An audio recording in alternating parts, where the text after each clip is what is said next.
welcome to our wonderful Serious Arts Meets Science, which is again arranged, as you know, by our Dean of Class 3, Violeta Dinescu, and the Dean of Class 2, Medicine, Dušan Šuput. This evening, we are building a bridge between brain and cognitive research, art and cultural studies, that means between the natural sciences and the humanities. How is it that the same subjects in the first talk, that will be landscape painting, are perceived differently in different cultures? This question has long been discussed in art and cultural studies. In today's research, however, methods of brain and cognitive research are also available to answer this question. In today's research, however, methods of brain research are very, very ambitious. Do Chinese or Asian brains work differently to European brains? Indeed, in traditional Chinese landscape painting, one has the impression that other modes can be captured through the choice of painting techniques that were foreign and unknown to the European tradition. Are there neurobiological or neuropsychological reasons for this? In the European tradition, Leibniz, the famous philosopher and mathematician, had already emphasized the similarities in Chinese and European philosophy, culture, and science at the beginning of the 18th century. In that time of Leibniz, Chinese culture was a great fashion in Europe. Every castle and palace in that time in Europe has a Chinese room. Chinese philosophy, for example, Confucianism, was intensively discussed in that time. Leibniz's aim was to emphasize the common core of human perception of the world behind the different characteristics of the cultures. In this way, he hoped to find a common basis of understanding among people worldwide. Modern brain research and neuropsychology could be an important method for this. The second lecture is about experiments with the human voice in contemporary music. Here too, the question is how such techniques can be used to capture new and different modes that were previously unknown in music. Against the background of the first lecture, it would be obvious to consider the corresponding processes in the human brain. But if we know the corresponding brain processes, would the next step be to simulate them with artificial intelligence? And that is my field. In the end, it is a spectacular, but also exciting question whether AI can also do art. As you can see, it will be exciting again this evening. Enjoy the presentations and the subsequent discussion, and I thank you for your attention. Klaus, thank you very much for a wonderful presentation again. And now I'd like to ask Professor Jan Bauer, but first I have to introduce her really impressive work. She is Associate Professor at the School of Psychological and Cognitive Sciences in Beijing University. Her research focuses on time perception, spatial attention, and neuroaesthetics, especially in relation to visual art, music, and poetry. Her approach is very interdisciplinary, and it bridges psychology, cognitive science, cognitive neuroscience, aesthetics, And she's really a very valuable contributor to projects that explore the interface between science and arts. So it fits to our series perfectly. She has extensive experience in experimental design and neuroimaging, and she employs methods such as fMRI, EEG, ERP, and behavior analysis, and has published in leading journals in the field. She brings important perspectives to collaborative and educational initiatives within and beyond our academia. And I think she's really perfect fit to our presentations, how to join art and science. So please give your lecture. Thank you. Okay, so first let me share my slides.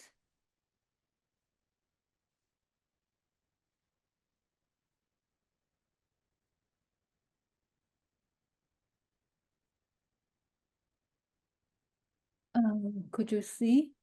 Yes.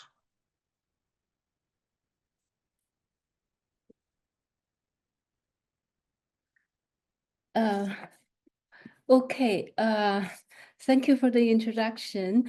It's really a pleasure for me to share some of my work on the topic of neuroaesthetics. So with respect to aesthetics, first I would like to talk a little bit to localize the field. Because when we talk about aesthetics, usually we immediately think of art, but aesthetics really goes beyond art. It's much broader.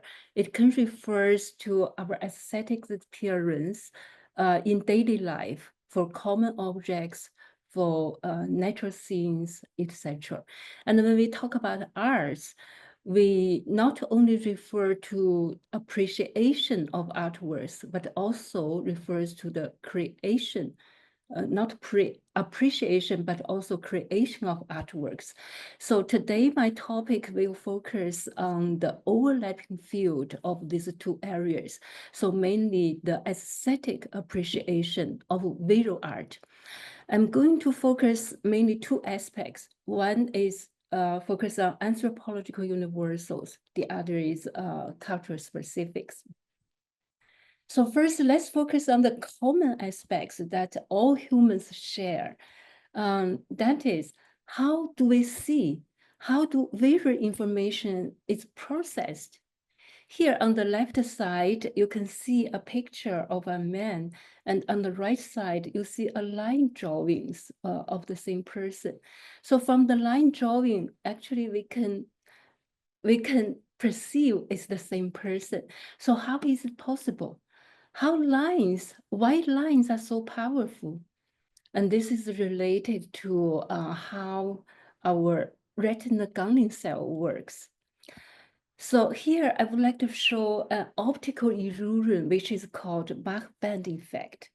So on the left side, you will see the gray bands with different brightness alternates. And when you pay attention to the boundaries, you will see that the brighter band appears lighter near a darker region. And the darker band, this side, and the darker band appears even darker near a lighter region, although the luminance maintains actually the same throughout each band. And the right side is artist's representation of this Mach band phenomena. So how to explain this effect, this Mach band phenomena? This is related to lateral inhibition on the retina. So I would like to talk about a little bit what happens at the back of our eye. At the back of our eye, there's retinal ganglion cells. And this ganglion cells has a receptive field. The receptive field is, we call this concentric circles. So you see it has a central area and a peripheral area. So it's a central surround receptive field of each cell. And interestingly, when there's light stimulating the center of its receptive field, this neuron will fires more frequently. So the firing rate increases compared to the baseline level. And when the light stimulates the periphery or the surround area, not the center, and then the firing rate decreases. But when the light covers the entire area, the firing rate does not change. So this is how ganglion cell works. So how to use this ganglion cell to explain the Mach band effect? So look at this, the boundaries.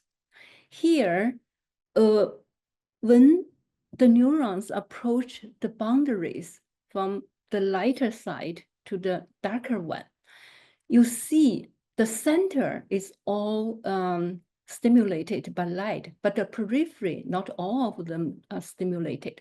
So this means that this cell will increase its firing rate. So correspondingly, you see a little brighter boundary compared to these areas. And for the darker side, it's the same because light stimulates the peripheral area and then it decreases firing rate. So it's a little bit darker. So although physically it's homogeneous color adjacent to each other, but subjectively we see the sharper boundaries, exaggerated boundaries. This is a Mach band effect. This effect tells us our human brain already have a mechanism at the retina that can detect the boundaries of different surfaces. And where information processing starts or begins at the retina, actually the back of the eye is the retina. So we have photoreceptors which can transform light signal to neural signal, and this neural signal through bipolar neurons and then ganglion cells. But from ganglion cells, it further goes to other brain areas. It's through LGN and then to visual cortex. From there are two pathways. One is the dorsal stream, which we call the wire pathway, and to the parietal lobe. The other to process where the object is and some motion signals. And the other is ventral stream, which we also call word pathways to project what's the object for object recognition. And here on the right side, I show an example. When we see like Mondrian's painting, the colorful patches, our brain actually activates this area besides some common areas of wave 1 and wave 2. So wave 4 is especially involved for perceiving different colors. And when we see black and white, oh no, here is a black square, moving square. And this will activate another brain area, which is called wave 5. In fact, for different objects, different brain areas will particularly involved. Like when we see our faces, there's a face area, FFA, and when we see a body, EBA, another area, or we see our a scenery, whether it's a natural scenery or it's an artificial scene. So this is also a special PPA area will activate it. This is how our brain works for seeing real objects. But what's the difference when we see a real object, 3D object, compared to seeing a picture representing this 3D object? So here I would like to talk about the depth perception, because this is the major difference between two-dimensional and three-dimensional perception. So think about humans. We have two eyes, both facing front. We are not like some birds. You have eyes, one face one side, the other side. So in this way, you have much more visual field, much more vision. But humans cannot see the back of our head. But because the two eyes both facing front, we have an overlapping area which can be seen by both eyes. This gives some advantages. So it provides some depth cues for us to see the three-dimensional world. And one such cue is called convergence. It means when we see a closer object, the eyes will converge much more or inward, rotate inward sharply. So there's an angle here, see? And when the object is far away, this convergence is less sharply. So this angles information, angle of convergence can be used by our brain as a distance signal, so we know where the object is. Another binocular depth cue is called retina disparity, because in these areas, both eyes can see the same object, but the image at the back of our retina are slightly different. When the two objects are close to each other, and the mismatch of the image between left and right eye are not so big. But when the images are far away, the two objects are far away. So what the left eye see and the right eye see, the two images has a larger mismatch. Our visual brain is very smart using the mismatch of the image to interpret the distance in our real world. So retina disparity is such an important cue for us to see the third dimension. Compared to see things in reality, when we see a two-dimensional 2D image, so the previous retina disparity and convergence, those binocular depth cue does not work. But in this case, how do we represent 3D world on a two-dimensional surface? Well, Western artists and Eastern artists do it very differently. So look at these two pictures. They both represent natural sceneries, landscape, but it's very, very different.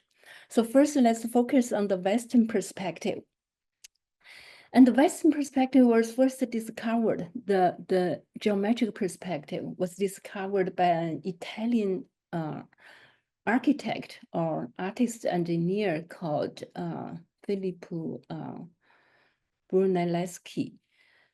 When he was planning the Cathedral of Florence, he wants to know whether the painting he designed, whether the designed cathedral will fit nicely to the environment. So he used a mirror and make a hole in the painting and look at it in order to discover whether it matches.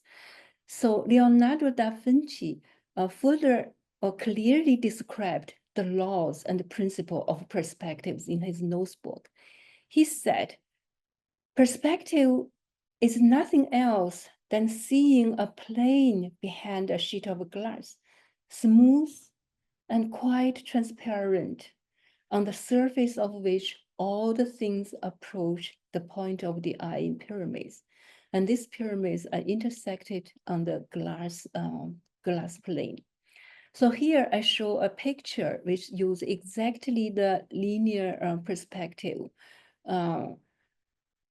So you see the road and the trees gives you a feeling that the parallel lines converge at the far end. So as if you are really standing in front of the road, experiencing the nature. Another picture also clearly shows this geometric perspective. So here also parallel lines converging at far away single point.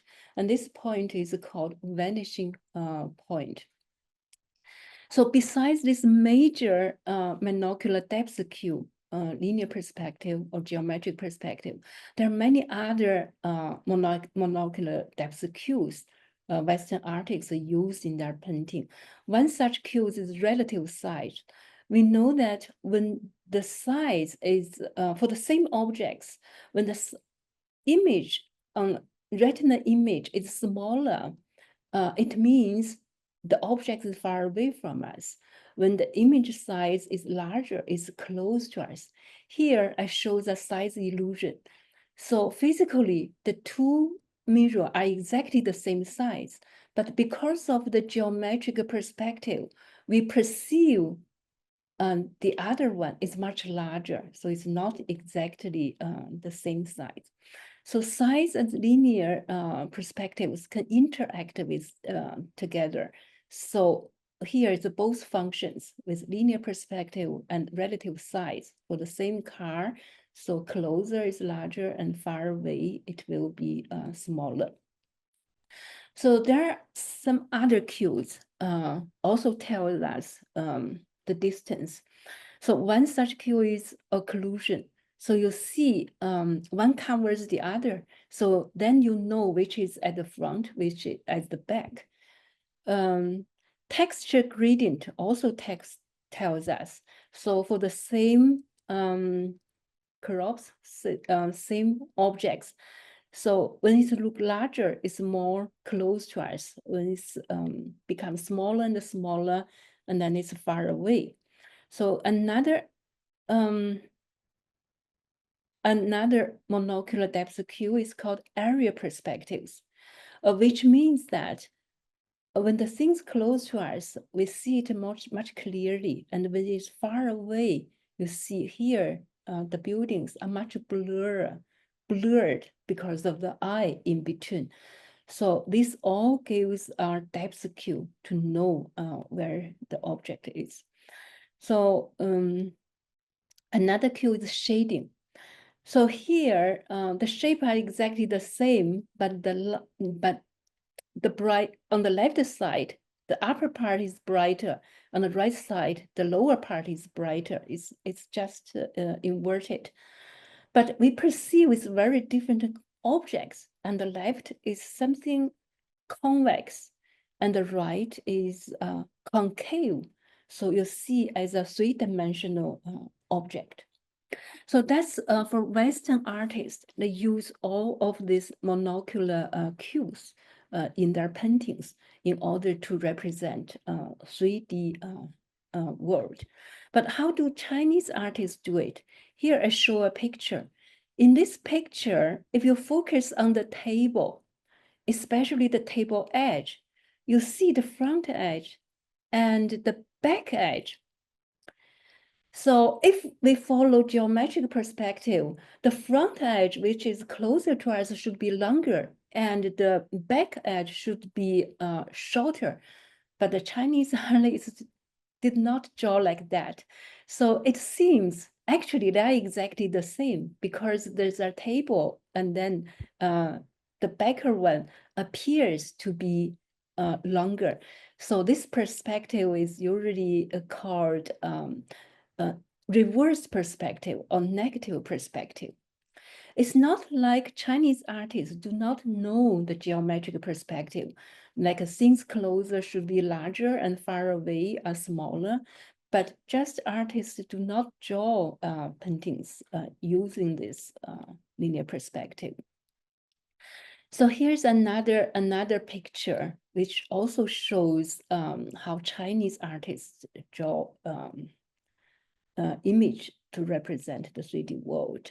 So here shows the ample visit, possibly, because there's different interpretations. The ample visit the minister in a snowy night. And the ample actually is far away from us, but he's much larger. The figure in white clothes is much larger than the minister here. And the guard in front are even smaller size. Why is it? Here I would like to talk about top-down processing in visual perception. So here, this shows a desktop illusion. So the two on the left shape and the right shape are exactly the same, actually, if you rotate them and put them together. But we see them differently because of the table legs. From our daily experience, we see we perceive this as a square table, and this is as a rectangular table due to our experience, top-down modulation. And similarly, if I ask you on the left side, how many squares do you see? Maybe you will say 3 squares. Oh, 3 squares, but in fact, there's only 1 complete square. And the other square is incomplete.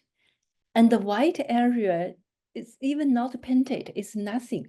So it's like in Chinese painting sometimes, there is some blank areas. It's really not nothing, but you can perceive something like the square here. And similar, like in the painting on the right side, we do not perceive some different shapes or patches there. We perceive 2 dancers in the entire scene. So this is also shows some bottom-up processing process for visual perception. So it seems to me that Western artists maybe more emphasize the bottom-up process based on distinct and specific visual input. So they draw the precise details. Well, Chinese artists focus more on the top-down processing process. So their knowledge, expectations on social context, and even culture plays a role. So can we say that Western artists want to draw exactly what they see, and Chinese artists to some extent focus on to draw what they think? And maybe you know that in Chinese history, when artists want to paint something, they never go to somewhere and paint it on site, but usually they travel around and visiting the different places. And when they're coming back, they draw a picture on the long scroll from their memory.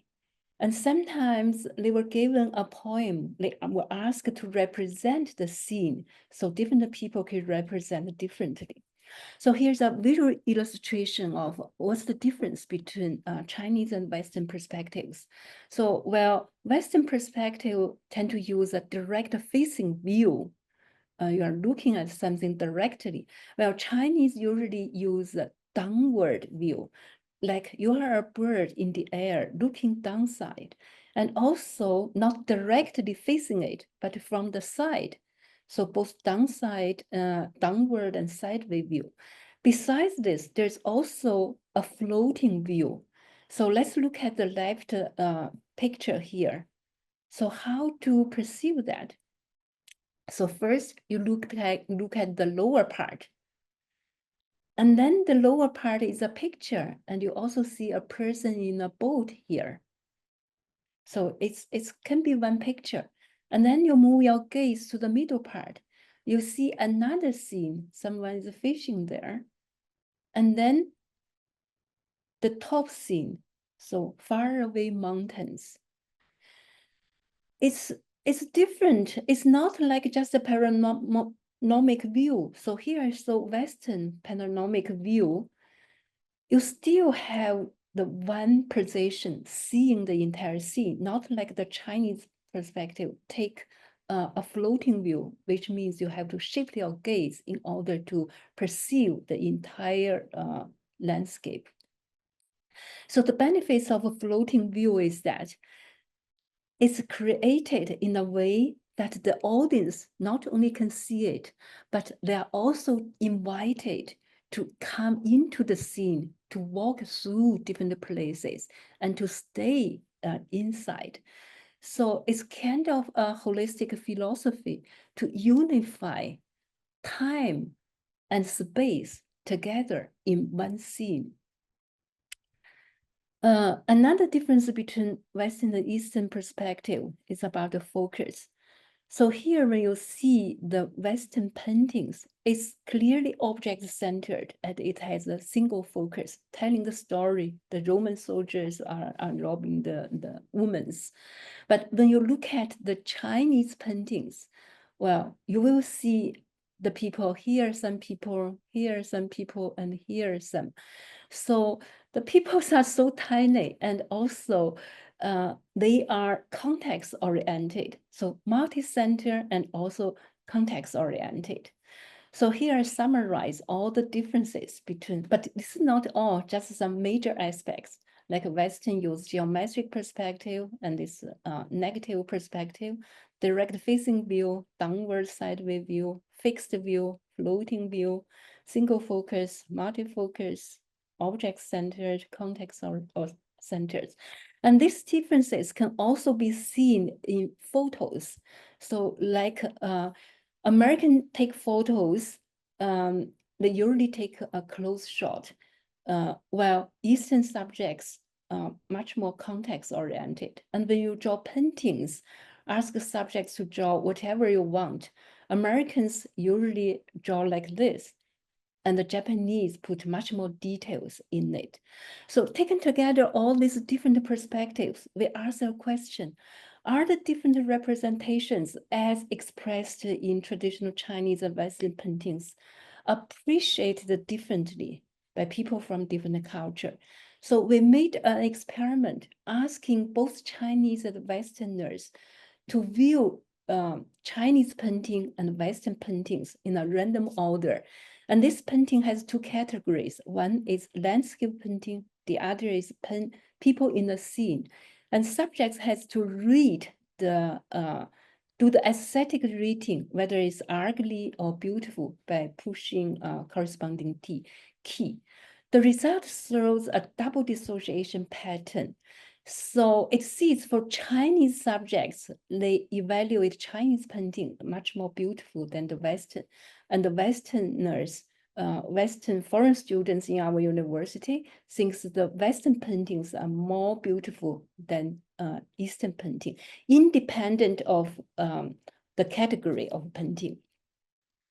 And there's something common for the two culture groups, and that is for both Chinese and Western students, landscape paintings are evaluated more beautiful than people in the scene, Western painting. And the difference for Western painting is much larger than the Chinese painting. So here, how to interpret why both people appreciate more landscape paintings. This might be related to some evolutionary aesthetics ideas. So humans might be biologically primed to find particular features more beautiful because these features may have been selected for optimal survival, allowing better decision about where to go, where to settle down, where to stay. But another reason might also be related to the emotional significance. So landscapes is aesthetically more appreciated. It's not only because they are signal safety or restfulness, but maybe also because these features can carry out added emotional significance, so such as reducing stress, etc. Regarding the cultural difference, the double dissociation pattern, how to explain it? So maybe you think familiarity can explain it, but this is maybe only part of the reason. Here, we would like to propose that Eastern and Western paintings might trigger a different psychological state of involvement or belongingness, which support their personal identity. Creation and maintenance of identity is one of the most fundamental challenges of human mind, and artworks of one's own culture may serve as an important psychological mechanisms for this. So based on these behavioral studies, we further asked what might be the neural correlates for this cultural difference. Here, we only use landscape paintings and made a functional MRI study. The paintings contain Eastern and Western landscape paintings, but we make it 3 different subcategories. One is original Eastern and Western painting. And the other version is upside down version, and the other is a scrambled version. You scramble that, so the content cannot be seen. This serves as a baseline. This study shows very interesting result. Actually, we also did the behavioral result, but the behavioral results did not replicate exactly our behavioral study previously made, because Chinese subjects did not show a preference for Chinese painting relative to Western paintings. But the neural results showed something related to culture effects. So for European subjects, when they view original Western paintings versus Eastern paintings, there are many different areas in the brain, like a primary visual cortex, SMA, and PCC, hippocampus. So this sensory, motor related, and memory related, all these areas are activated strongly than they see a Chinese painting. But for Chinese subjects, when they see original Chinese paintings relative to Western paintings, there are some other areas activated much stronger, and this area is related to the peripheral vision or for complex scenes. So taken together, the culture difference actually can only be observed for the original landscape paintings when they do the contrast between East and the Western. But when you look at the upside down paintings between East and the Western paintings, such imaging differences are not observed. So the lack of an effect in upside down version highlights the content dependency of the viewed paintings. The observed differences are not based on bottom-up processing of the physical properties of the paintings, but due to a higher level cognitive processing. So taken together, our study, both behavioral study and imaging study, shows that in aesthetic appreciation of traditional Eastern and Western paintings, there exist both anthropological universals and cultural specifics. The way that artists represent the world in their paintings might influence the way that culturally embedded viewers perceive and appreciate the paintings. And that's the key message of my talk. So thank you very much for your attention. Thank you very much for your lecture. It was very interesting. And now, Violeta, please make introduction to the next speaker. Thank you so much, Jan-Bo. I have the pleasure to present the composer Katrin Klose. She studied violin, teaching music for secondary schools, and in composition in Nuremberg and Würzburg with famous composers. She also graduated in composition in Mozarteum, Salzburg with Reinhard Febel. In 1923, she finished the PhD in composition with the title You Can't Do That, a journey into vocal composition through an exploration of musical genres and the supervision of norms. She completed this at the Royal Conservatoire of Scotland with Dr. Stuart McCree and Jonathan Cole from the Royal College of Music in London. She won many composition prizes, among others for her string quartets, first opera, songs, choral, and orchestra works. She received also numerous studentships, stipends in Germany, Österreich, France, and Scotland. In 2021-22, she was granted an artist residence at the Cité Internationale des Arts in Paris. Her music is performed by many ensembles such as Südwestrundfunk Symphonieorchester, Hugo Wolf Quartet, Ensemble der Gelbe Klang, in Salzburg with Österreichische Neue Musikensemble, Red Note Ensemble, and so on. Her works are published also by Laurentius Musikverlag and R Verlag. Please, Katrin. Thanks very much, Violeta. Thanks for introducing me. And also thanks for inviting me today. I'm really happy to be here and honored to be part of this series. So half of my brain is still wrapped around Jan Bauer's talk. Thanks for that. I hope I can switch to my own presentation now. And I'll share my screen for that.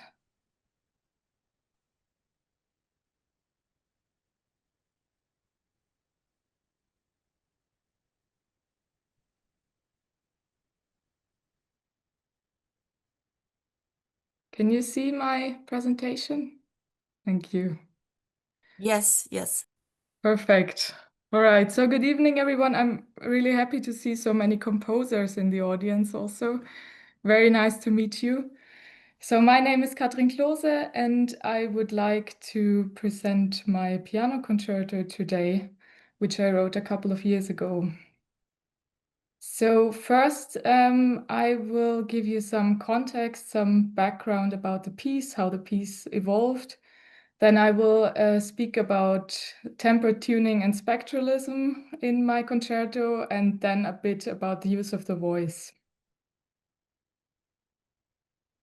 So I cannot speak about this piece without mentioning Mariana, my dear friend and pianist. So Mariana Abrahamian and I were colleagues in Glasgow. We both did a doctoral program there.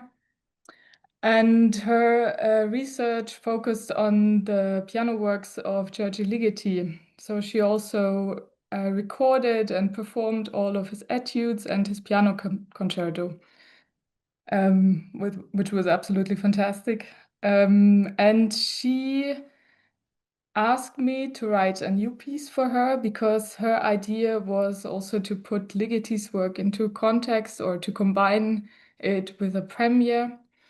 And she also wanted to collaborate very closely on this piece.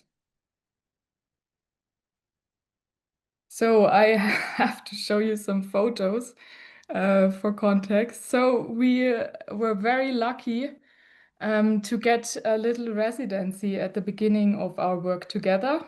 And we could stay in this beautiful little cottage in the Scottish borders in a very remote area. And there we could focus on our work at the very beginning of the process and get to know each other's work a bit more closely. So this was part of the Marchment residencies. So Marchment House and his former owner give away residencies mostly for visual artists, and we were the first musicians there. So we had a quite antique model of a piano in the cottage, which I would also describe as prepared piano because some keys had special effects, not intended. But it was still fine because we could also use a very nice grand piano at Marchment House. You can see us in the music room here. And to speak a little about the collaborations. So this residency gave us time and space to start our work, which was fantastic for us. And we could also gain mutual insights into each other's work. So for me, it was very good to get to know Mariana's technical abilities as a pianist and as a musician in general, and to learn more about her practice as a performer.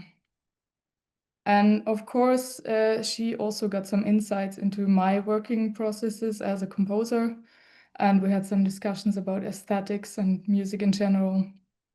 One challenge working together there was that, of course, I need much more time to compose a part than she needs to play it. So we had to somehow get around that and find solutions where I can just give her little sketches and we try out things and not a whole piece, obviously. So, but now we come to the piece and I would like to start with the program note. So the piece is divided into 3 contrasting movements, contradicting the classical succession with its form slow, fast, slow. The first movement explores delicate sounds in the highest register before perpetually descending through a repetitive bass line. The faster middle movement begins with a rhythmical pattern of the singers. The word pairs in the title refers to an instrumentational idea applied to use the instruments or singers always coupled.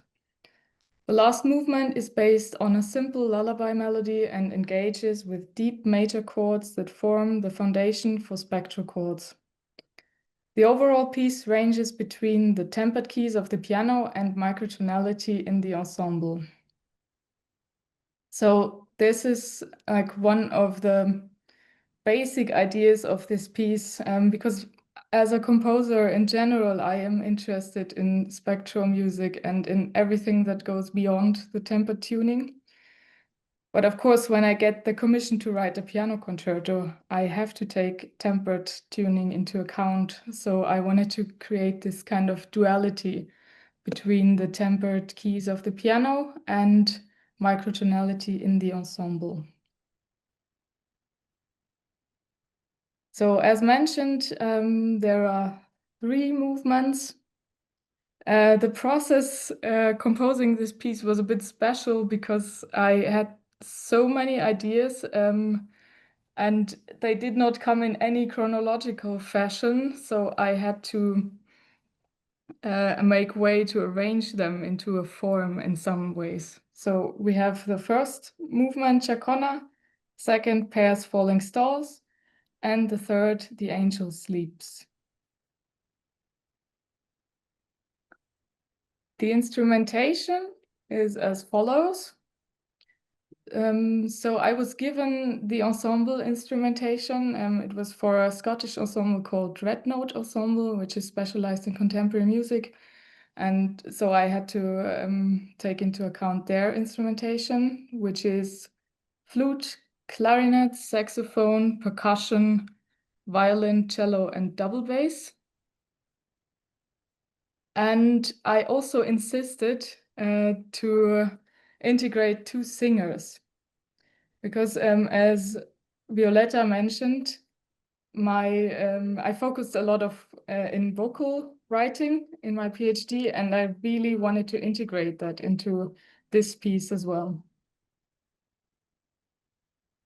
Your videos are somehow frozen, but I guess it still works. Can you still hear me? Yes. We Okay. can hear you, yes. Yeah, okay, thanks. I'll just go on then. Okay, on the right, you can also see the percussion setup. Apart from the real percussion instruments, we also used some everyday objects like drinking glasses, glass drinking straw, dish brush, light bulb, and shuttlecock. All right, so now I would like to dive deeper into spectralism and temper tuning.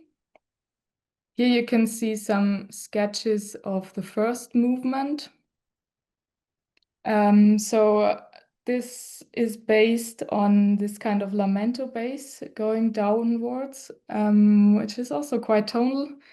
So this piece in general is maybe one of my more tonal pieces, maybe also because of the environment it was composed in. I'm not sure about that. But if you look at the second sketch, the right one, you can see these little 16th notes in the piano, which can be seen as overtones over E. So we start with the D as a 7, then the E 8, F sharp 9, G sharp 10, and A sharp 11, of course, in the temper tuning. So the piano adds this kind of overtone color over the chords in the lamento bass. Here's the piano part. That's maybe a bit more clearly visible. And I would like to show you some of that. I hope the sound also works. Let me know if it doesn't.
All right, so you could hear these, kind of tonal elements and the glitter in the piano, and then also adding like mismatching overtone clouds and then falling apart at the end. So the texture is maybe a bit inspired by Claude Debussy's Prélude Brouillard, where you also have these major chords in the left hand and then adding a different tonal layer to it.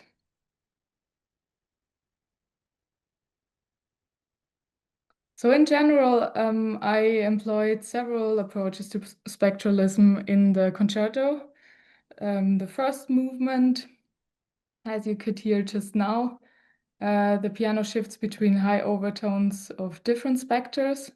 In the second movement, there's one bit where the piano left hand plays a texture of fundamental partials and the right hand adds odd-numbered higher overtones, but we will get to that in a second.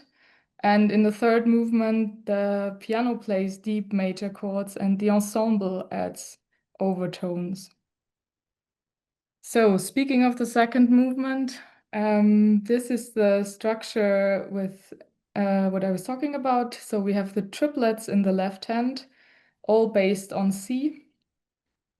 And the 16th notes or semiquavers in the right hand, adding the odd numbers of the overtone scale, which are, maybe more interesting because they are not tempered or less tempered than the 2, 4, 8, and so on. So we have over C the 5, 13, 9, 13, and so on. I'm sorry, I could not space it very, very well.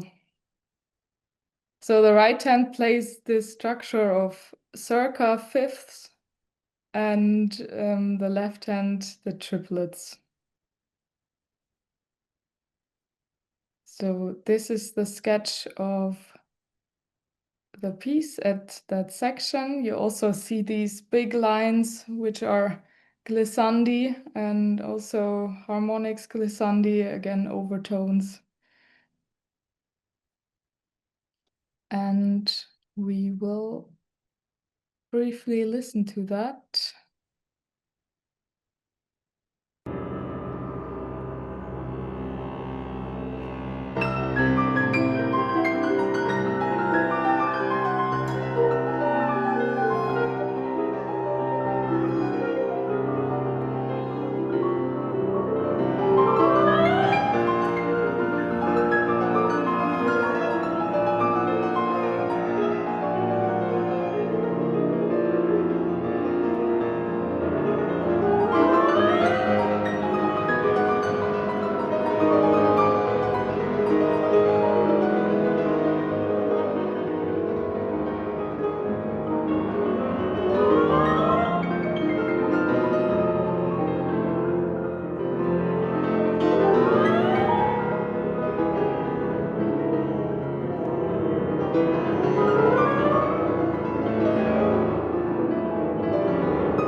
So here again, the instruments of the ensemble add slight glissandos because they can play in between the tempered keys of the piano. And so they add a new layer to that and go to the natural tuning, to the spectral chords.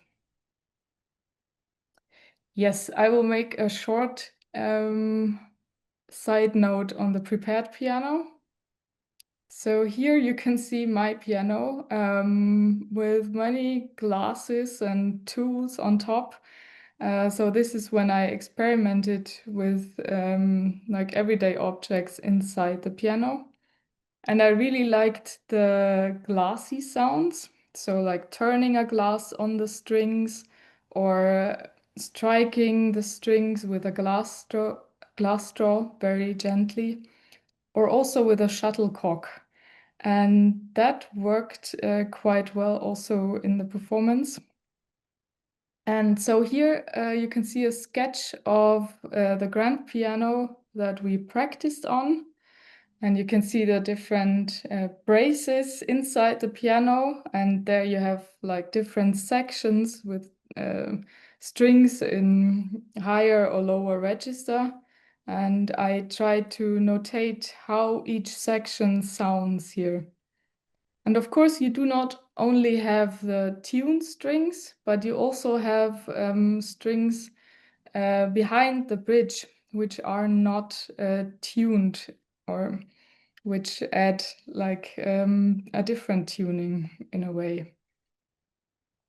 And this is what I used in the third movement. So the percussion player had to play inside the piano with a glass straw and with a shuttlecock. So at the end of the rehearsals, he got this name from the other ensemble members, the shuttlecock man, and they had the little jokes about that. Yeah, but the musical structure here is that we have deep major chords in the piano, and then some higher overtones in the ensemble again. Like for example, in the beginning, we have this A flat major, and then the singers add the 11th partial. And so the principle of this harmonic structure is that one note stays the same. So it's almost like traditional music theory when you have like mediantic progresses where you can go from one chord to the other in a quite wild progression for the time. But it still holds together, or it's still organic because you have one note that stays the same. And here in my piece, this note that stays also bends slightly to a new overtone. So there's a very small glissando again. So this is the page in the score, and we will have a short listen.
Okay, I think you got the idea.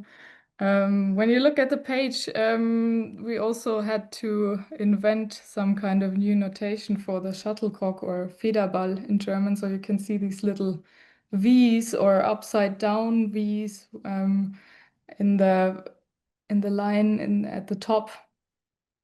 So this is the notation for the shuttlecock or Federball. All right, then I would like to touch on one other subject, which is the use of the voice in this piece. So I employed two vocalists, one female and one male voice, and they are part of the ensemble. So not soloists like the piano, but part of the ensemble, like maybe in Steve Reich's Music for 18 Musicians. And I employed the voices in a rather instrumental fashion. There's also no underlying text, so no semantics, no real words, but only single vowels, consonants, and syllables. So I could write my own text and write exactly the sounds or the vowels I would like to hear. And I notated them in IPA, so in the International Phonetic Alphabet. The singer, Stephanie Lampreia, she advised me to do that, and it was a very good idea, so that I could really define exactly the sound I would like to hear. So we already listened to that bit in the very beginning. This is the first movement with this lamento bass motive, and the singer here employs cyclically changing vowels. So it's not just one vowel, but changing between ow, ow, ow, and their own tempo. It doesn't have to be the rhythm of the notes. Then here we have another example from the second movement. This is the beginning of the second movement, which is quite rhythmical and dance-like. And here the singers are more employed like mallets, like a xylophone or anything. Yeah, and sometimes they break this kind of structure and go like or employing like little irritations into that structure.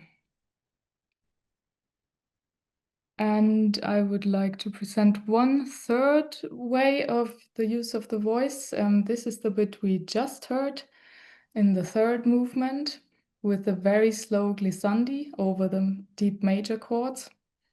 And here the singers always start with an M, so with humming, and then gradually open up into any vowel. So I employed different vowels here.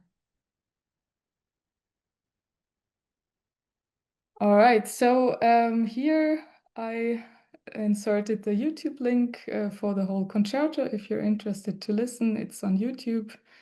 You can find it quite easily under my name.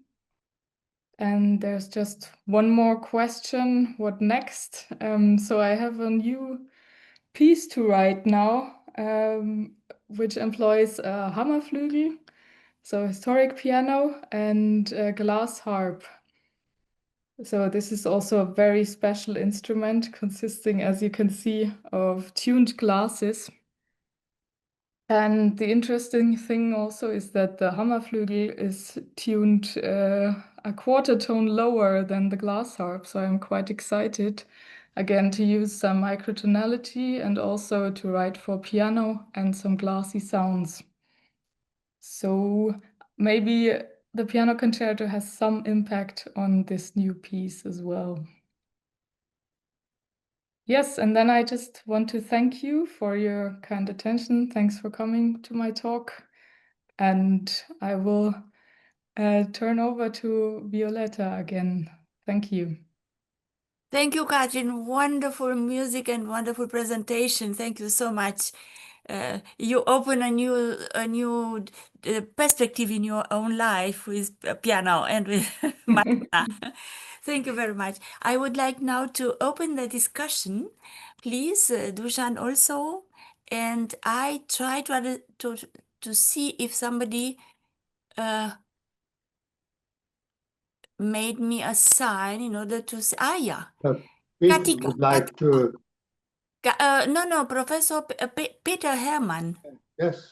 It's Peter or Katica? I do not understand. It's Peter, I think. Peter? Microphone, okay. I saw your hand. Thank you. Oh, sorry. I have a question or two parts of a question to Jan Bau. Really thinking it was an excellent presentation, not least because it's linked to my thinking a little bit. The two questions, you speak of representing the world. I'm wondering, can you link it, or in which way do you link it to the perception of the world? These would be different angles. And that's then linking to the second question. You speak of top-down in the Chinese tradition. Can't you think it reversed and say it's a bottom-up perspective, especially if you look at landscape paintings? That's at least from the perspective I learned when looking at Chinese paintings, that it is actually a kind of refocusing from what seems to be very important in the foreground, the bottom, to something that is important, but for this you have to make a step up, and that would be a different perspective. Yes, thank you for your question. So you mentioned two aspects. So one is to link to the perception process. I'm thinking, yes, in perception, as I mentioned, that there are both bottom-up and top-down processes plays a role. And for Western paintings, I think that well, the two types of painting is really different, because Chinese painting usually use the pen and the ink to draw, and Western traditional painting I talk about is oil painting. So you paint every space on the canvas. So there's not only in fact when you paint that, you paint the surface also, so the different color or different shade or whatever. But how our brain do is extract the borders. Well, in some Chinese paintings, actually, they directly they do not have this the different color or brightness, but sometimes I would say it's very different. Especially for the paintings with figures, usually they only use lines. So this is already some abstraction, extracted, like at the visual cortex at the beginning phase. So it starts already very, very different. Of course, I think both artists use both bottom up and the top down. But with respect to the Western, I emphasize bottom up process because we really want to represent something looks like real. So as real as possible. Well, Chinese artists do not think this is the criteria for them, because they just want to represent something symbolic, not exactly the same as what you see. This is already related to your second question about this top-down modulation. And what I mentioned is the floating view, shifting gaze, because it's impossible, because the painting is drawn not with a fixed position. You see something immediately, because it's a scene you will never see in reality. Only when you shift your gaze, focus on one part, and this something seems real, and the other is real. So it's integrating of different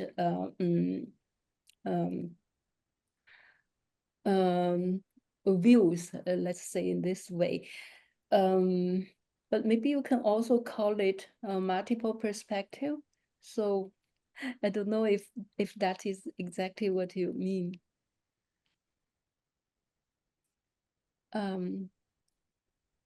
Peter, you like, but anyway, I see also Dušan raised hand. It's true? Dušan? Yes, it's true. You know, during the second talk, I came to a question because this music is somehow traditional Western, I would say, but still so different that it could not be accepted as Western or Eastern. And probably it's the same in Asia. And probably it's also the same with paintings. modern paintings. I don't know how modern paintings look like in China or Japan, or when you showed fMRI analysis of brain activation, when Westerns were looking at paintings from China, there are, let's say, a supplementary motor area and so on involved. They don't have much to do with appreciation of art, but probably activation of brain, how to interpret. I'm not so sure it's whether it's about liking or not liking, although it showed very clearly that Westerns preferred Western paintings and Eastern Asians preferred Asian paintings. So what do you think if you make two groups in China, some people that are, let's say, more educated in a Western way of living, let's say, liking also Western medicine more than Chinese medicine and so on, and people that are more traditional, because they would have the same background but developed in different ways. Would you expect the same differences as you showed with Westerns or not? Yes. The question here, I refer to Western and Eastern, maybe it's too general. Of course, Yes. I agree. It's too general, maybe because for the first study, we used Chinese students at Peking University and compared the results with foreign students at Peking University, and their background came from Europe or came from US, came from other places. So it's very different. And we found the double dissociation effect, which means they prefer their own culture painting. But in fact, exactly as you mentioned, the second experiment, I did not talk that much when we do the imaging study. That's students in Munich, Chinese students in Munich, and also Europeans in Munich. So the two groups of subjects are a little bit different. And also the behavior result is different. I agree what we mentioned, that all the brain areas maybe not necessarily related to aesthetics. Yes, most are related to other cognitive aspects. Mm-hmm. But aesthetic aspects also found for Chinese subjects for their activation pattern for Chinese subjects, but not Western subjects, more cognitive aspect related. And the behavior data actually for Chinese students in music showed different result, because only Europeans still appreciate things is more beautiful for Western landscape painting than Chinese painting.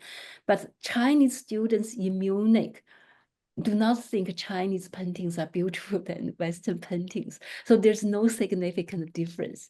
So maybe for those students who come to Europe, come to Munich, they already got familiar with Western culture or Western painting, or there's some other aspects different from the traditional. Well, actually, there's another aspect. The first experiment was done much earlier, and the second experiment is much late. That is, the first experiment was done 15 years ago, and the second is later. So people also might change with the changing environment right now. Yeah, it would be interesting to see also with music. Maybe you can plan some new experiments. But now I see our president, Professor Mainzer. He would like to ask a question or make a comment.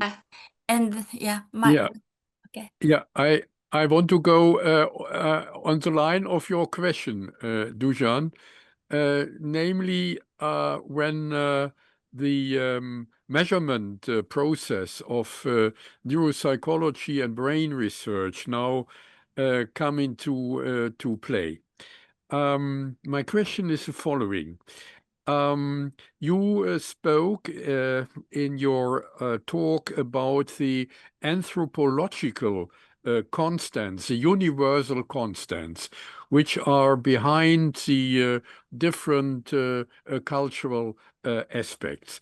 Now, my question is, in the beginning of your talk, you explained us well known what is going on in the brain with respect to pattern recognition, and that is well known and can be analyzed and so on. But these are only categories concerning the visual process, pattern recognition, things like that. Now, my question with respect to the anthropological constant, in the measurement process, can you identify the specific aesthetic aspects? Not only the patterns, because that can be done by a machine nowadays, machine learning too.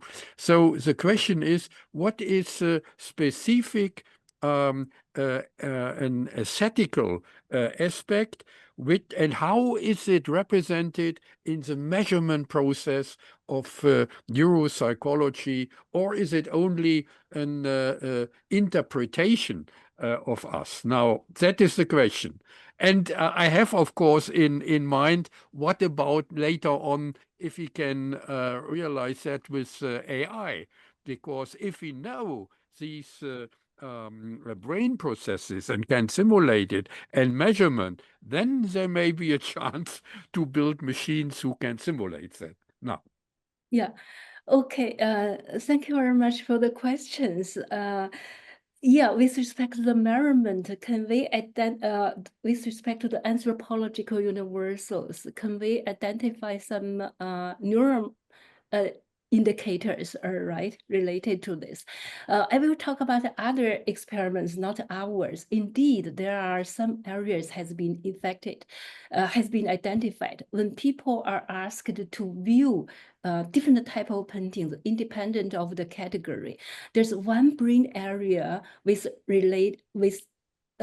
is always activated, that is medial orbital frontal cortex. And this area is specifically aesthetic related because the activation level of this brain area is positively correlated with the behavioral evaluation of aesthetics skills. When you behaviorally report, this is more beautiful from 1 to 10 scale, and then when it's more beautiful and the activation level of this brain area is higher. When it's ugly, it's lower. So this has the positive correlation, also indicates this is independent of any. It's a general thing, and not only occurs for visual arts but also for music. They preferred the more beautiful one, and this medial orbital frontal cortex activates stronger. That can also be extended to music, to the second talk, yes. Of course, because the auditive process can be described physically and neuropsychologically, but the aesthetics aspect, how can it be in the end quantified and measured and things like that? That is the challenge here, again, for painting, yeah. It's a big mystery. I have the pleasure that Graham Waterhouse wanted to say something. Graham Waterhouse is a wonderful cellist and composer. Surely not. Very interesting, the talk from Katrin, and very amusing to see a telephone box there in where you were positioned in near the Scottish borders. Just really an observation. In the first quotation that you had, that you played, you just had single notes, the single diatonic notes, and the overtones were quite a long way from the lower partials. And I found it quite hard to connect the upper partials to the fundamentals, just because there was such a wide gap. And in the second example that you gave, you had like a sort of a seventh chord on C with a C, G, E, B flat. So there's a very clear sort of harmonic sort of chordal chord, and then somehow the ear, because of that clear harmonic basis, the ear was much more, or I found I was much more able to connect the higher partials with the lower, and that gave a more convincing or more satisfying harmonic connection. And as string players, we have obviously the open strings, and you have to play very high up to get all the partials. And I noticed that you transpose them. Obviously on the piano you can do that, you can get any partials at any octave, but I found it quite difficult to connect in some of the instances the high partials to the fundamentals. And I just wondered whether it's an important aspect in your beautiful writing for piano, that the ear makes the sort of unmittelbare connection between the partials and the fundamentals, or whether the overtones is just considered a sort of repertoire of notes that can be used ad lib on top of the fundamentals. Yeah, thank you, Graham, for your comment and question. Yeah, that was kind of the idea of the piece, to play around with that and to employ the partials in different contexts, and also to blend and switch between these, I don't know, like tonal islands, and then everything falls apart again. So it's not always necessary to really connect the partials to the bass or to the low chords, but it's also kind of a material, like a compositional material that I employ in just like different fashions and play around with it. If that answers your question. Yes, indeed. If you think of organs, you have mixture stops, which try and sort of give the impression of overtones, but happening at the same time.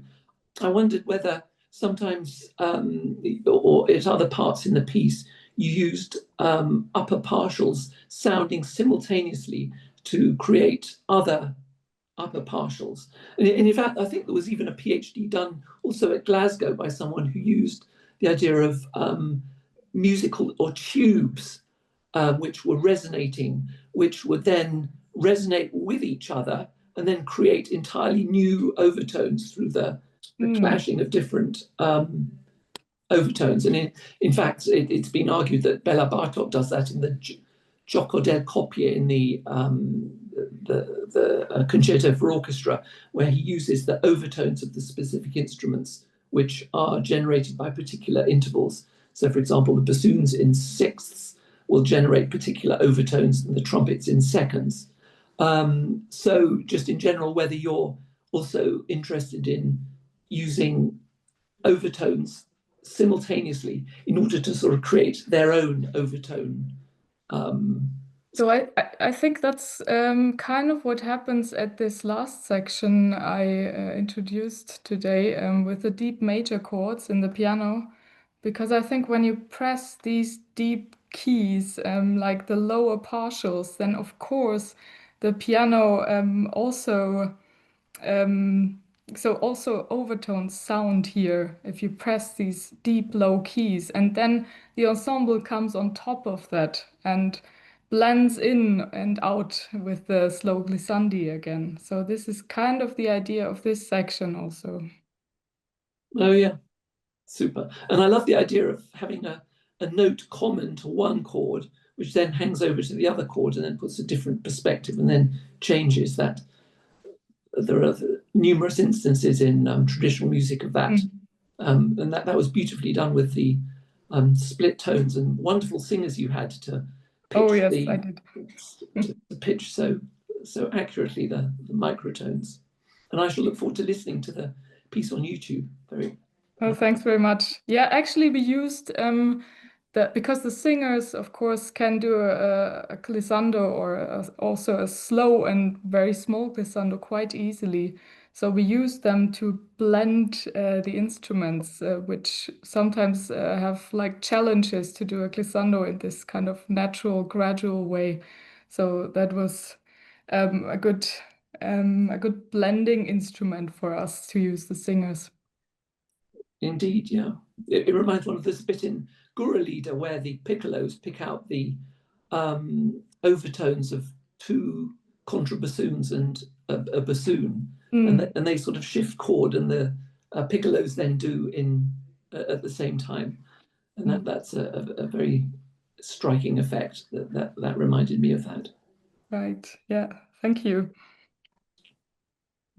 Wonderful. Thank you so much. In fact, the question of Klaus Mainzer was also important in order to understand the correspondence between the two lectures today, the aesthetic aspects. What is the secret of music when we say from the aesthetic point of view that we like something or not?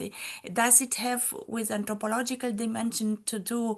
Are we depending from this harmonics, which is a natural structure of the sound, or do we need also other kind of sounds and international system? So in fact, in your case, Katrin, you desire to escape the temperate word of the piano, and you try to find this. And in fact, it is not a contrast, it's only enriching the possibility of the piano. So you are not using them like two coexistence words of sounds, but you put them together in order to create together something. But I would like to ask you both, what do you think about this aspect? So I just think about, there is in a special part of Bulgarian, not far away from the center, there is a community where they need to play and to sing very hard pitches and in a very low distance between the notes. So it's the opposite of overtones, but they need it, and for them this means beautiful sound. And so what could we say about this correspondence between visual and acoustic reaction of human beings regarding this aspect of what is, because aesthetics is in search of the beauty. What is beauty in visual and in musical world? May I ask you? Peter Hermann would like to say something. Yeah, in a way, it's linked to what you said and to the answer Jan Bauer gave to Dušan. My question would be really the link to the environment. If you said people coming from China moving to Munich, having a completely different perception, I'm wondering really how much is the environment we are exposed to as well forming or influencing our perception. And then in a way that would link as well to what you asked, Violeta. Our perception is depending, question mark, to which extent, another question mark, on the environment we are moving in. It's not just this abstract, I think the abstract aesthetical aspect, but really the exposure and working in a certain environment.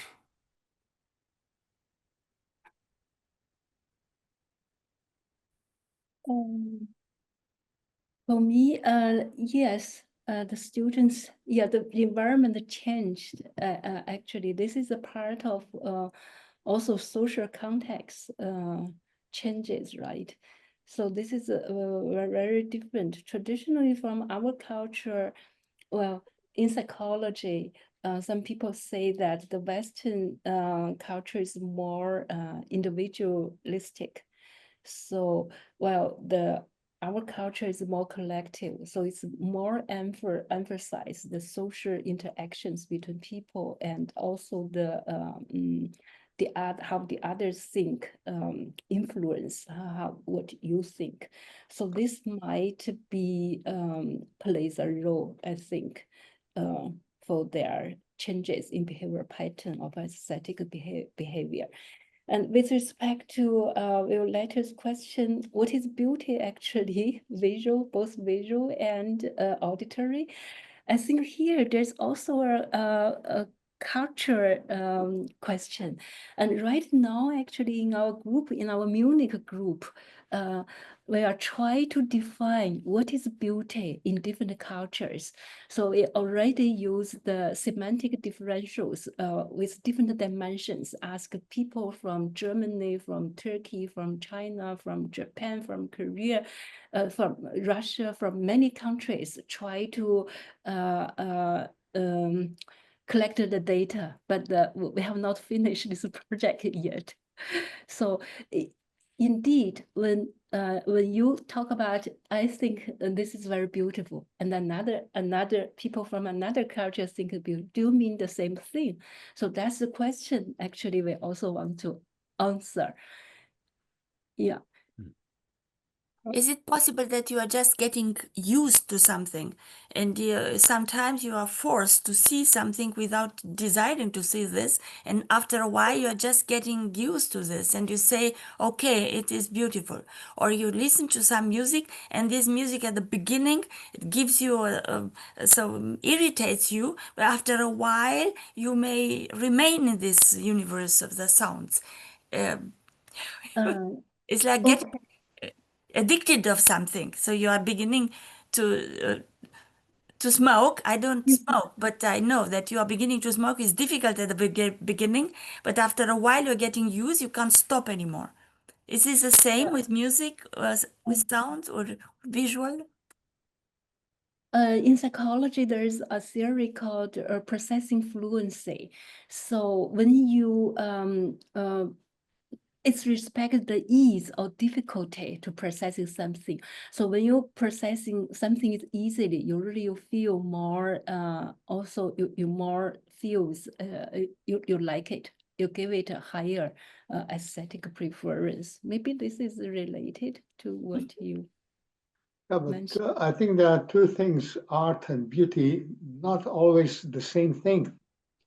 Art can be somehow inspiring. It can be even dramatic. You don't have to feel good looking at art, and the beauty should make some pleasure.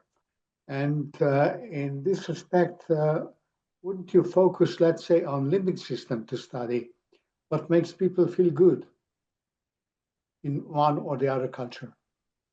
Yeah. Look, What do you Peter think about? writes here, getting used to or something becoming relevant. Peter, you wrote it, no? Yeah, that's again this question of in which environment do I move, and then the question I just think about some paintings, especially that are not beautiful, but that are relevant in a certain context, and in this way they are attractive.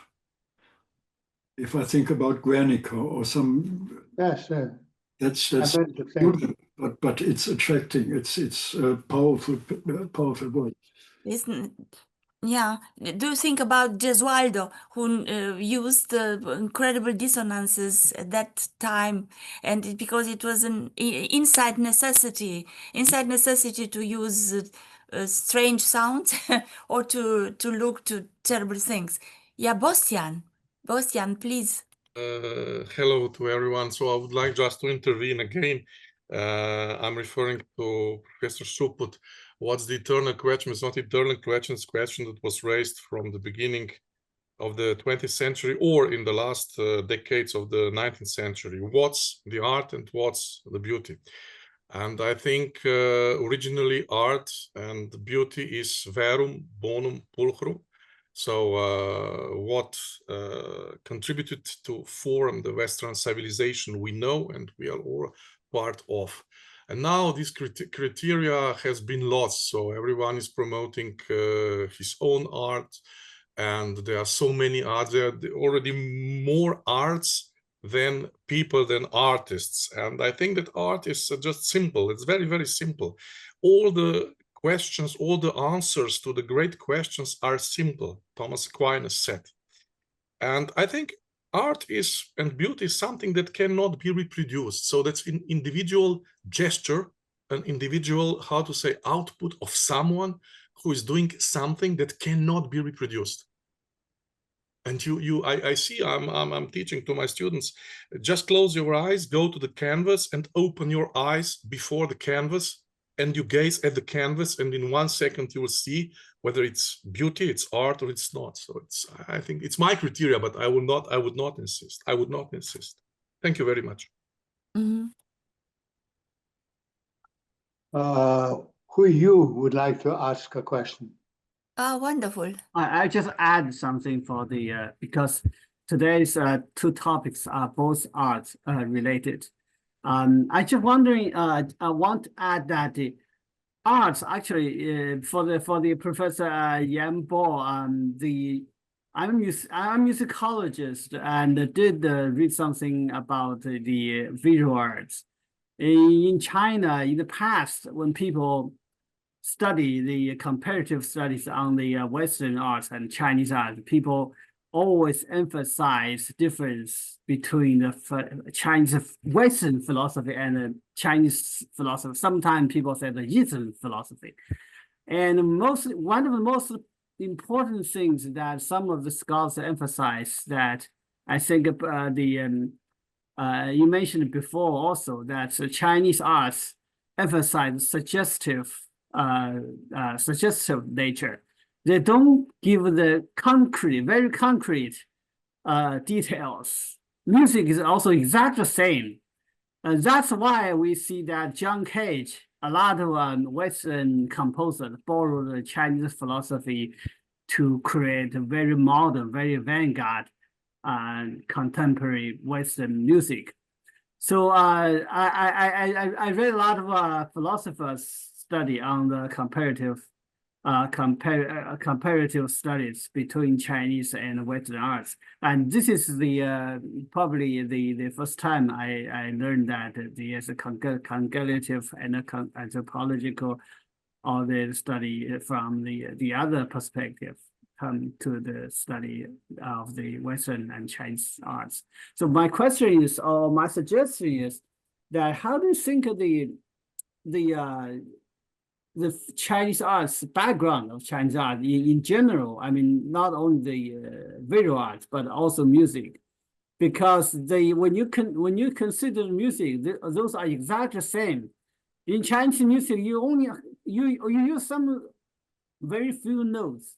You can express the very big historical stuff like guqin, a very simple stuff. In Chinese art, it's exactly the same. You don't have very concrete, very detailed lines, colors, but you can express some very, very big image, very like landscape. I think this is a philosophy thing, Chinese philosophy. So also there's another situation that I met many Westerners who live in China for a while, then they know Chinese art better than some Chinese. They like Chinese paintings, Chinese music better than Western music. So I think this is culture stuff and not only the psychological thing. So maybe there are something underneath the surface of the art itself. That is maybe the lifestyle, the philosophy, the culture background of this, the arts between West and East.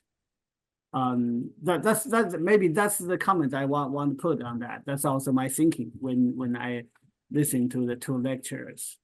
This is great lectures. Thank you very much. Thank you, Huiyu. It's wonderful. Thank you. Look, I read what Graham Waterhouse writes. Perhaps there is a beauty inherent in the harmonic series in its deep satisfaction to the human ear, transcending cultural differences. Yeah, it's really true. There are also other aspects of the universe of the music sounds which have come in this transcending cultural differences. So anyway, I see here also Mihaela Vosganyan, who works a lot as a composer between different kinds of musics. Mihaela, would you like to say something? Yeah, I think so. but you have to unmute yourself. Yes. I'm agree with all the point of view exposed already. I'm also in the research type of a combination between the similar or the fusion aspects of different cultures, as well as the fusion between microtonal or temperate systems, because in my mind, everything which can enrich the possibility in music, it's advisable to be used, in my case. Also, the idea of adding something extra musical can be also useful, such as combining pictures or visuals with music. And this is also a point which I consider in my music and in my performances, which are mostly syncretical. That's why I think aesthetics, it's quite difficult to evaluate just unilateral. So we have to be open to many possibilities and many resources to use. Maybe also the use of artificial intelligence, if it is in our subordinate, we can also control this in our possibility to evolve our creativity. So we are many sources to enrich our aesthetics, I think. And in search of identity. Thank you so much. Yes. Look, Emmanuel Amiot, he is mathematician and composer, wonderful, and he writes here, but I would like to invite Emmanuel. Maybe it's better than for me to read what you wrote. Emmanuel? I'm here. Thank you. Oh, yes, it was a bit technical. I was interested in the mix of 12-tone temperament, equal temperament, and the playing of overtones.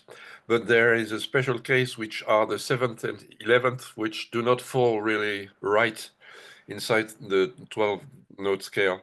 So I was wondering why the composer hadn't used the voice, for instance, which is very strong with with semitones, and that would be more appropriate for these specific overtones. Yeah, I did that.